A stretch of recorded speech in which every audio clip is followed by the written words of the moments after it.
चलिए बच्चों, मोल वाले टॉपिक को कंटिन्यू करते हैं और उसका सेकंड पार्ट पढ़ते हैं, एवोगैड्रोस नंबर।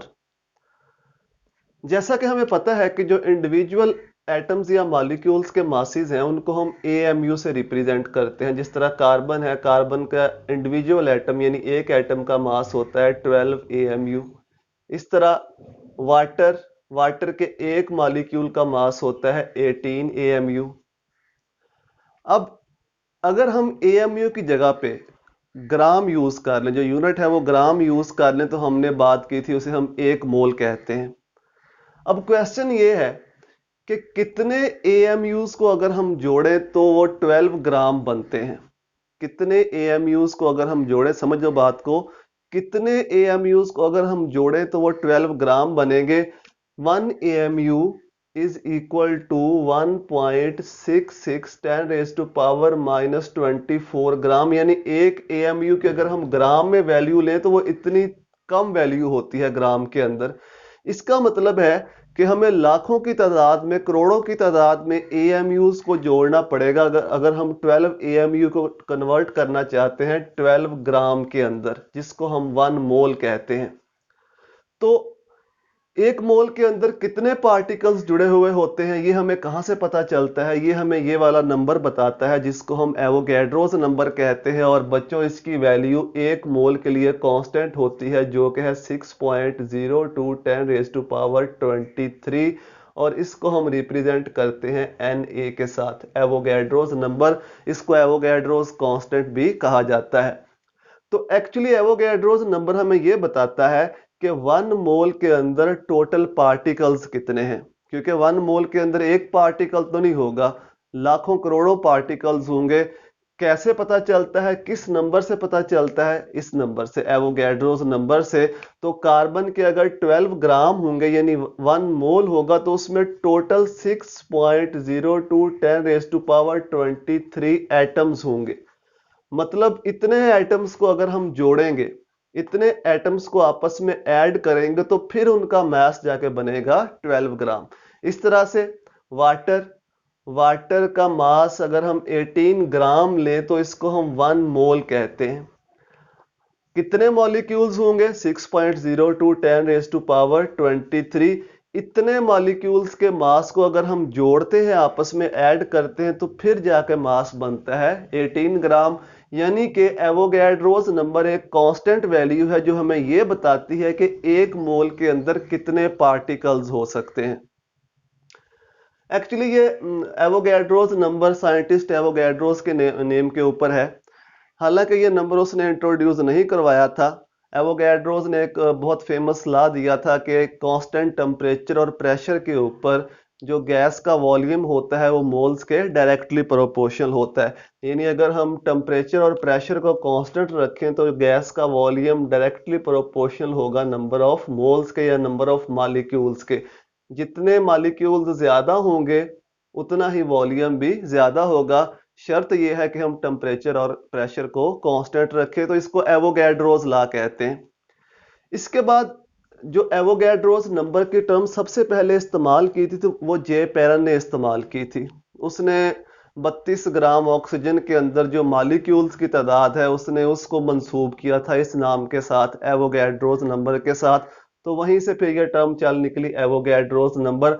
बाद में फिर एक्चुअली इन नंबर्स को कैलकुलेट भी किया गया तो ये तकरीबन अप्रॉक्सीमेट इतनी वैल्यू निकल के आती है। अगर हमारे पास किसी सब्सटेंस का 1 मोल हो तो उसके अंदर इतने पार्टिकल्स होते हैं। लास्ट वीडियो में मैंने आपको बताया कि हम मोल की मॉडर्न डेफिनेशन भी पढ़ेंगे। तो जो मॉडर्न डेफिनेशन है मोल की वो हम कुछ इस तरह से करते हैं। मास ऑफ सब्सटेंस, किसी भी सब्सटेंस का मास, which contain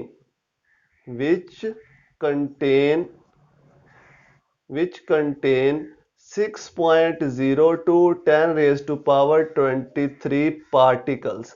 यानी किसी भी सब्सटेंस का वो मास जिसमें इतने पार्टिकल्स हो उसको एक मोल कहते हैं। अब इसको यहीं से देख लो, 12 ग्राम के अंदर इतने पार्टिकल्स हैं तो इसको हम 1 मोल कहते हैं। वाटर के 18 ग्राम के अंदर इतने पार्टिकल्स हैं तो इसको हम 1 मोल कहते हैं। तो ये मॉडर्न डेफिनेशन है जिसको हम एवोगैड्रोस नंबर से रिलेट करके करते हैं। Mass of substance which contain Avogadro's number of particle is called 1 मोल। ये मॉडर्न डेफिनेशन है मोल की, इज कॉल्ड मोल। अब हम फार्मूला देखते हैं कि अगर हमने नंबर ऑफ पार्टिकल्स कैलकुलेट करने हो तो किस फार्मूला से हम कैलकुलेट करते हैं। नंबर ऑफ पार्टिकल्स, ध्यान से इसको देखना बहुत ही इंपॉर्टेंट है।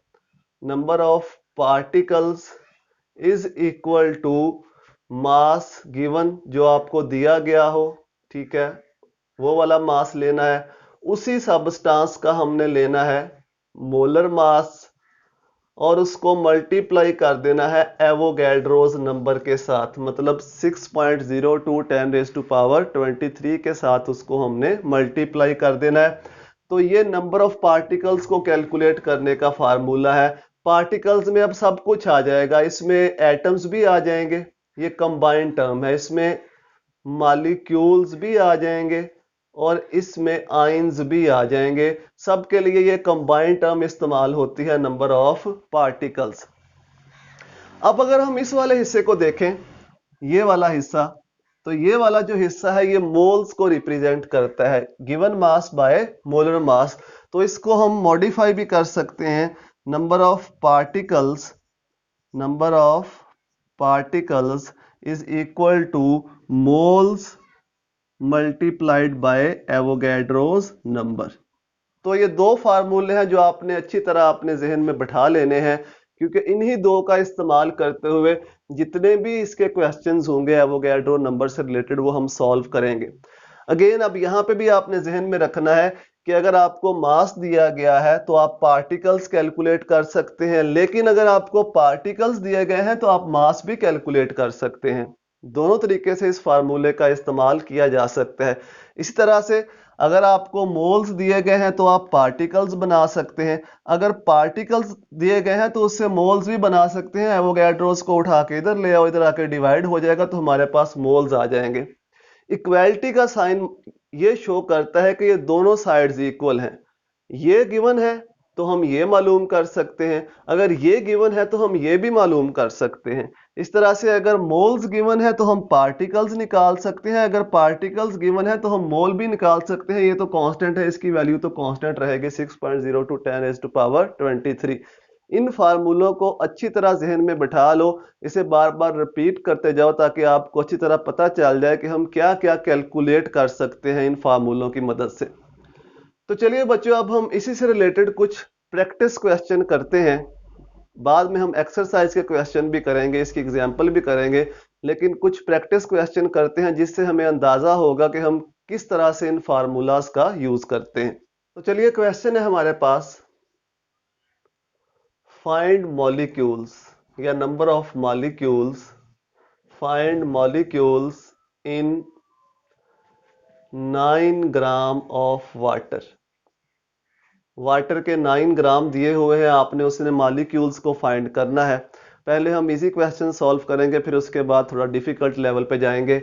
तो फार्मूला है हमारे पास नंबर ऑफ मॉलिक्यूल्स का, यहाँ पे हम लिखेंगे number of water molecules, number of water molecules, क्योंकि हम वाटर के मॉलिक्यूल्स फाइंड कर रहे हैं, इज इक्वल टू, बच्चों क्या फार्मूला होगा, 9 ग्राम गिवन मास है, मोलर मास होता है वाटर का 18 ग्राम पर मोल, और एवोगैड्रोस नंबर की वैल्यू होती है 6.02 10⁻23। तो यहां से आपने इसको सॉल्व कर लेना। आप इसको डायरेक्ट भी सॉल्व कर सकते हैं, डायरेक्ट सॉल्व करेंगे यहीं से सारा, इसको इकट्ठा सॉल्व करो तो ये आ जाएगा 3.01 10⁻23 मॉलिक्यूल्स। या इसको आप ऐसे भी कर सकते हैं, पहले सिर्फ इतना हिस्सा सॉल्व कर लो, मोल्स आ जाएंगे हमारे पास 0.5 मोल। अब इन मोल्स को मल्टीप्लाई कर दो 6.02 10⁻23, तो ये हमारे पास पार्टिकल्स आ जाएंगे 3.01 10⁻23 मॉलिक्यूल्स। डायरेक्ट भी आप सॉल्व कर सकते हो, मास दिया गया है तो इस पूरे को इकट्ठा सॉल्व कर लो, या पहले इतने हिस्से के मोल्स बना लो, मोल्स को मल्टीप्लाई कर दो एवोगैड्रोस नंबर के साथ। दोनों तरीके से इसे सॉल्व किया जा सकता है। चलिए अब इसके हम थोड़ा सा ऑपोजिट देखते हैं। अगर हमें मॉलिक्यूल्स दिए हुए हैं तो हम मास में कैसे उसको कन्वर्ट कर सकते हैं। तो क्वेश्चन है फाइंड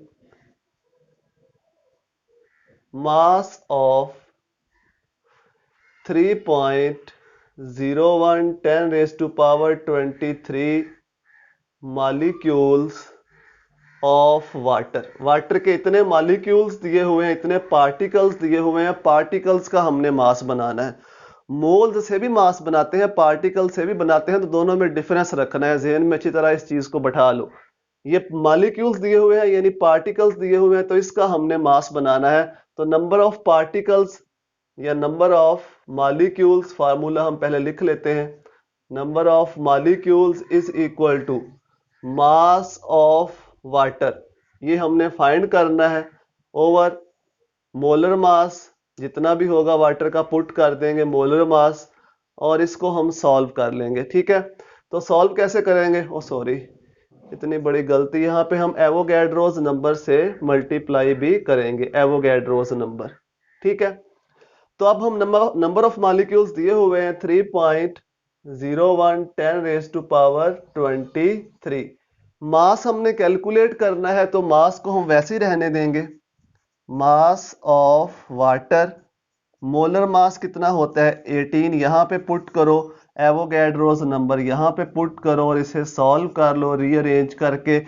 ये इधर आके मल्टीप्लाई हो जाएगा, ये इधर आके डिवाइड हो जाएगा। हमारे पास आ जाएगा mass of water is equal to, ये आ जाएगा 3.01 10⁻23 मल्टीप्लाइड बाय 18 डिवाइडेड बाय 6.02 10⁻23। ये इसे कैंसिल हो जाएगा, बाकी को आपने सॉल्व कर लेना है। ये आंसर आ जाएगा 9 ग्राम।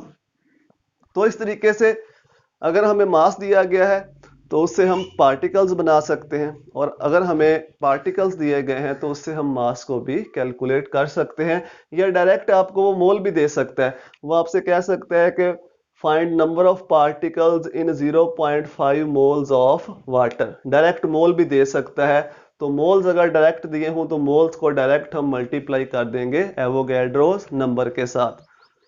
तो कुछ इसी तरह के क्वेश्चन आएंगे। कुछ और भी हैं इसके अंदर चीजें जो हम फाइंड आउट कर सकते हैं इसकी मदद से, एवोगैड्रोस नंबर की मदद से। वो जब हम क्वेश्चन करेंगे तो वहीं पे साथ हम उसको डिस्कस कर लेंगे। तो आज इस टॉपिक के लिए इतना ही। दुआ में याद रखिएगा। अल्लाह हाफिज।